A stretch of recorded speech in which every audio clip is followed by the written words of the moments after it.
दोस्तों, पूरी दुनिया में दीमक कीट पाया जाता है। इसकी करीब 2000 प्रजातियां विश्व भर में पाई जाती है। भारत समेत विश्व के लगभग हर क्षेत्र में दीमक पाई जाती है, सिवाय ध्रुव के। एक अनुमान के मुताबिक पृथ्वी पर करीब 30 सालों से दीमक मौजूद है। दीमक कीट प्रजाति से आता है। यह कीट नमी वाले जगह पनपता है, लकड़ी के अंधेरे में होता है, इसलिए दीमक पनपता है। वैसे हर मौसम में दीमक का प्रकोप रहता है, परंतु बारिश के मौसम में दीमक अत्यधिक पनपता है। इसका कारण बारिश में नमी रहना। आमतौर पर लकड़ी के फर्नीचर में दीमक रहता है। इसे फर्नीचर का दुश्मन भी कहा जाता है, क्योंकि यह कीट फर्नीचर को खोखला करके ख़त्म कर देता है। दीमक लगे फर्नीचर में लकड़ी का बुरादा निकलता है। यही पहचान है कि लकड़ी में दीमक लग चुकी है। धीरे धीरे लकड़ी दीमक को ख़त्म कर देता है। लकड़ी के अलावा किताबों को भी यह खाता है। किताब में दीमक लगने का मतलब यह ख़राब हो जाती है। ज़रूरी कागजात भी दीमक चट कर देता है। यहाँ तक कि कागज़ के नोटों को भी दीमक चट कर जाती है, इसलिए बचाव ज़रूरी है। घर में दीमक होने पर भी कई बार पता नहीं चलता। दीमक कुर्सी, पलंग, अलमारी, खिड़की इत्यादि लकड़ी के सामान को नुकसान पहुंचाता है। दीमक घरेलू सामान के अलावा पेड़ पौधों को भी नुकसान पहुंचाता है। यह पौधे की जड़ों को ख़त्म कर देता है। इससे पौधे के जड़ जल्दी सूखने लगते हैं। दीमक चींटी की तरह होता है पीछे, परंतु पूर्णतः भिन्न भिन्न होता है। दीमक का रंग सफ़ेद होता है।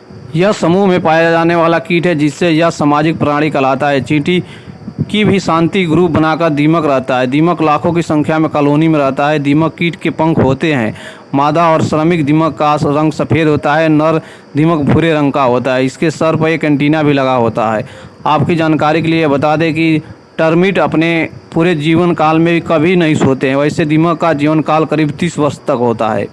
आपको जानकर हैरानी होगी कि चींटी की भांति दीमक में भी राजा, रानी और श्रमिक होते हैं। रानी का आकार अन्य से बड़ा होता है। श्रमिक की संख्या सबसे अधिक पाई जाती है। श्रमिकों में से कुछ ही सैनिक होते हैं जो रानी और कॉलोनी की सुरक्षा करते हैं। श्रमिक अंधेरे में रहते हैं, जबकि रानी देख सकते। रानी दीमक एक दिन में करीब 40,000 अंडे देती है। रानी प्रजनन के लिए नर राजा को चुनती है। अंडे देने के पश्चात अंडा का लार्वा में बदल देता है। लार्वा टू निप्स स्टेप अंडा के लार्वा बनता है, जिससे निप्स बनता है। यह दीमक की वयस्क अवस्था होती है। निप्स अवस्था के बाद दीमक श्रमिक, सैनिक, रानी, राजा में डेवलपमेंट हो जाता है।